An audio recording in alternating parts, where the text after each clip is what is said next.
Hi, my name is Daniel Montgomery, and this is my introductory speech. I'd like to talk a bit about something called Type 2 fun. This subset of general enjoyable activities is something that many people hate with a burning passion, some disregard with a confused glance, and some pursue at every opportunity. I am one of the latter. Type 2 fun is an often painful but very satisfying way to enjoy myself. I'm assuming that my audience enjoys fun in general. Actually, it should be implicit in the definition. Something you think is fun is something you like. Type 1 fun is the most common, although people don't really use these definitions in everyday conversation. Think of watching a movie, chilling with your friends, listening to some sweet tunes. This is opposed to Type 2 fun, which is more on the spectrum of 15-mile hikes, epic core workouts, or difficult rock climbing. You might say Type 2 fun is only fun afterward. This is slightly accurate, but mostly incorrect. The people who can find something to enjoy while their calves are burning hiking up a mountain are the ones, generally, who enjoy Type 2 fun. And I am one of those people. My kind of fun lies in physically and mentally challenging activity while in the outdoors. There are many people in this world, sadly, that do not appreciate hiking. That is a tragedy of epic proportions in my eyes. In and of itself, hiking is not specifically Type 2 fun, as there are many easy hikes that take people to cool locations. The way I like to hike, however, involves long distances, high elevations, and a plethora of scrambling.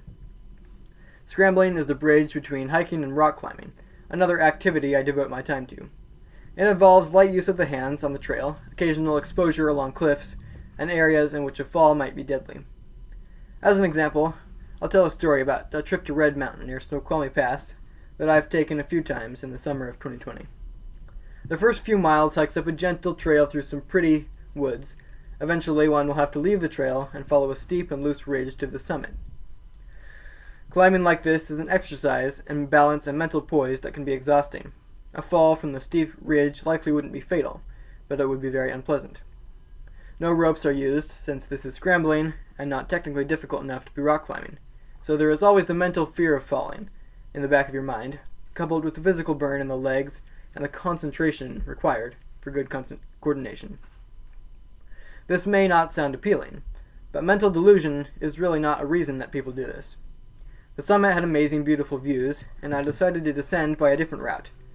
Long story short, it did not go well, and I ended with a long amount of dangerous low-level rock climbing just to get back to a trail, at which I hiked 6 miles back.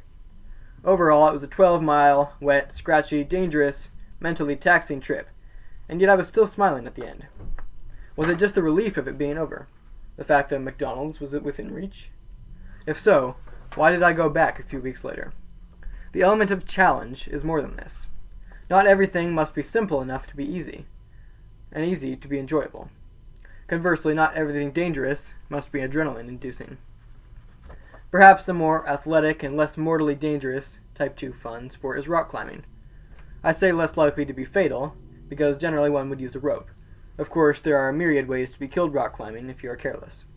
Like hiking, rock climbing doesn't have to be strenuously challenging. There are plenty of easy to moderate routes that offer enjoyable climbing in a fun outdoor setting without destroying finger tendons or taking 50-foot falls. To me, climbing is a physical challenge primarily, and thus I'm always looking for a way to improve my skills, whether this be home exercises, training in a gym, or real climbing. Training is one thing I do not enjoy, and I can't find much to like in it. You might call it Type 3 fun, in that case, since it's something that's necessary to enjoy something else, but there's really nothing to enjoy about it.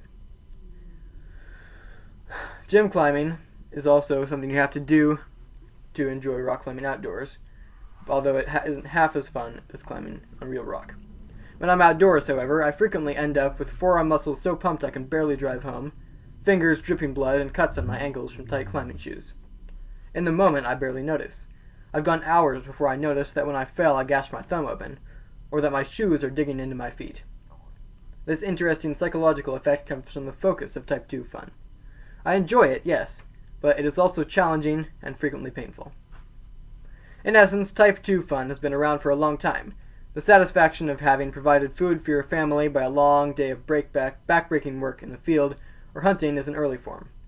Today, we or I choose to search for that satisfaction of hard work done, and if the bonus is being outside in the beauty of nature, so much the better. the concentration demanded by dangerously exposed scrambling, and the laser focus necessary to push your physical limits rock climbing. It's its own kind of high, and one that I try to pursue every day. Thank you for your attention.